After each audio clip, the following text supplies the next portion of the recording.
Boa tarde, meu povo. Vamos à correção da nossa atividade da semana, né?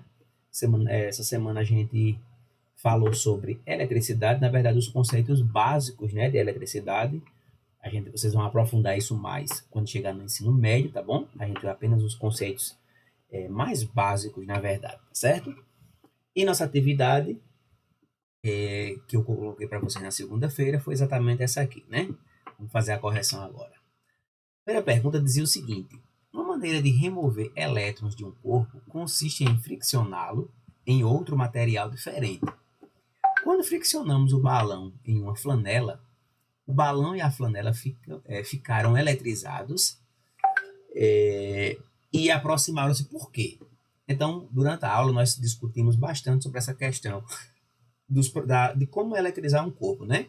Uma das formas de fazer isso é quando você esfrega um corpo no outro, né? Então, um corpo ele tem a tendência de perder elétrons, o outro tem a tendência de ganhar elétrons, certo? E por conta disso, um vai ficar eletrizado positivamente, o outro fica eletrizado de maneira negativa, certo? Então, vamos lá.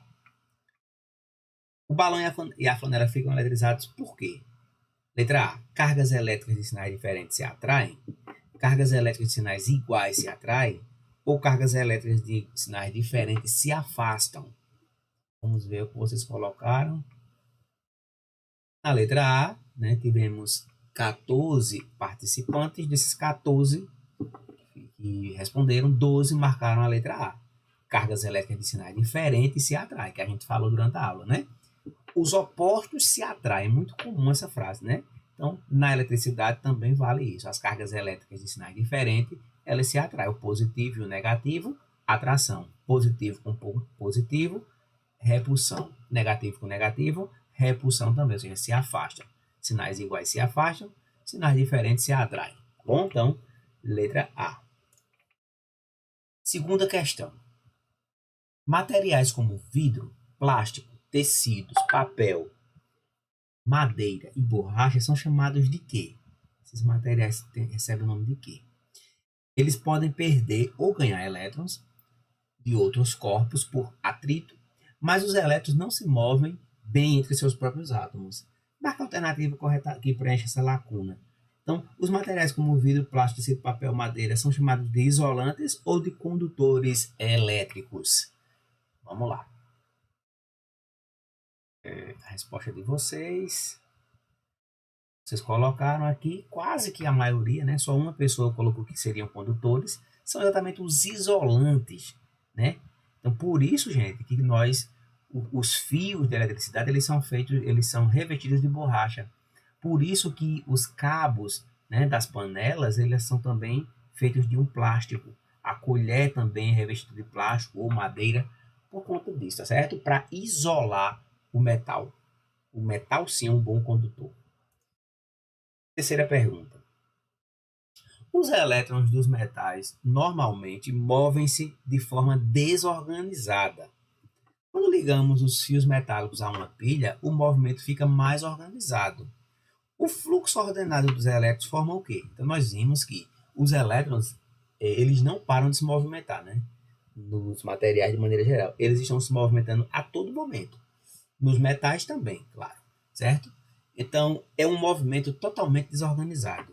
Então, quando nós queremos organizar esse movimento, a gente vai e liga isso, por exemplo, a uma pilha, a uma bateria, na tomada, certo? Então, quando nós fazemos isso, o fluxo ele fica organizado. E nós damos um nome a esse fluxo, esse movimento organizado dos elétrons. Que nome é esse? É corrente elétrica ou é circuito elétrico? Vamos ver o que vocês colocaram. Vocês colocaram aqui, ó.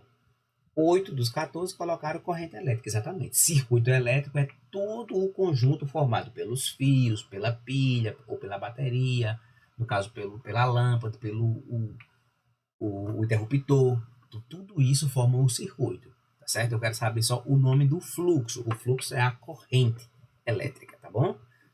Letra A. Quarta questão. Um resistor de resistência R sob tensão U, 220 volts, é atravessado por uma corrente de 11 amperes. É correto afirmar que a resistência é igual a. Então, para calcular essa resistência, nós temos que multiplicar, né? O U, que é a tensão, pela corrente, tá certo?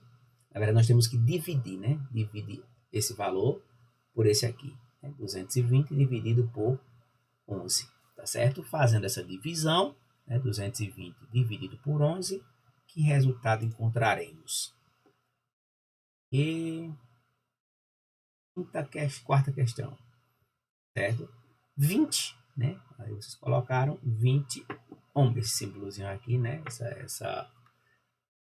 Esse ômega, né? É um símbolozinho de resistência, tá certo? Então, 20 ohms, exatamente o resultado da divisão, 220 por 11, tá bom?